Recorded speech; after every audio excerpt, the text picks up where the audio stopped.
नमस्कार। आज मैं आपका परिचय उत्तराखंड की धर्म परंपरा और संस्कृति से जुड़े एक महत्वपूर्ण भाग से करा रहा हूँ। हमारे देश की संस्कृति एवं धर्म परंपरा अनेकानेक लोक कथाओं, मान्यताओं और किंवदंतियों से विकसित हुई है। यह संपूर्ण ऋषिकेश, मुनिकीरेती, गरुड़ चट्टी, देवप्रयाग से बद्रिकाश्रम तक का क्षेत्र अनेकानेक लोक कथाओं से जुड़ा रहा है। मान्यता है कि भगवान राम रावण की मृत्यु के बाद जब ब्रह्म हत्या दोष के निवारण के लिए उत्तराखंड के इस भाग में तपस्यारत थे, तो सबसे पहले ऋषिकेश में तप प्रारंभ किया। उस स्थान में भ्राता भरत को स्थापित किया। उसके बाद मुनिकीरेती शत्रुघ्न घाट पर भ्राता शत्रुघ्न, उसके ऊपर लक्ष्मण झूला के पास लक्ष्मण जी तपस्यारत रहे। तो भगवान राम तपस्या करते हुए यहाँ राम तपस्थल, जो कि मणिकूट पर्वत के तट पर है, यहाँ पर तपस्यारत रहे।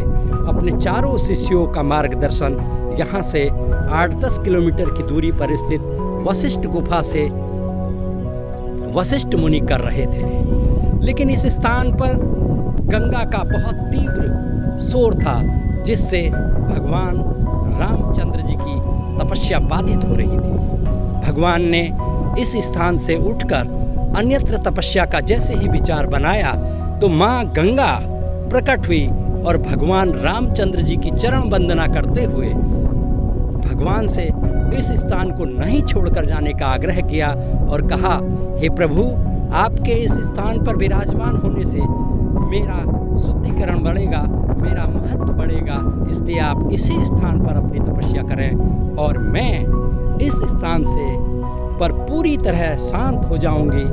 आपके यज्ञ में, आपकी तपस्या में कोई बाधा नहीं होगी।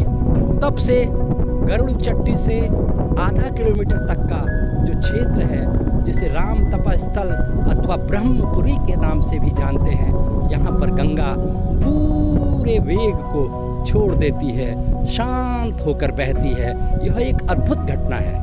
आप देखेंगे कि ब्रह्मपुरी से नीचे भी गंगा की लहरों का शोर है और ब्रह्मपुरी से ऊपर यानी गरुड़ चट्टी से ऊपर, जहाँ की भगवान गरुड़ का, जो कि पितृदोष निवारण का एक प्रमुख स्थान है, से ऊपर भी गंगा अत्यधिक शोर करते हुए चलती है। इस स्थान पर भी के उपरांत गंगा में बेहद शोर रहता है, लेकिन यह राम तपस्थल भगवान राम की कृपा से यहाँ माँ गंगा पूरी तरह शांत है।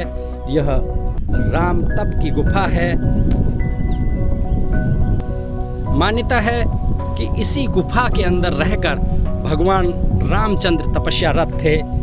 साध्वी उमा भारती का यह प्रिय स्थान है और यहाँ पर जो राम तपस्थल है, उसके प्रमुख स्वामी दयाराम दास जी अमूमन इस स्थान पर साधनारत रहते हैं। आज बड़ा सुयोग है कि वह यहाँ पर साधनारत हैं। साधना के लिए, ध्यान के लिए यह बहुत उत्कृष्ट स्थल है, बहुत श्रेष्ठ स्थल है।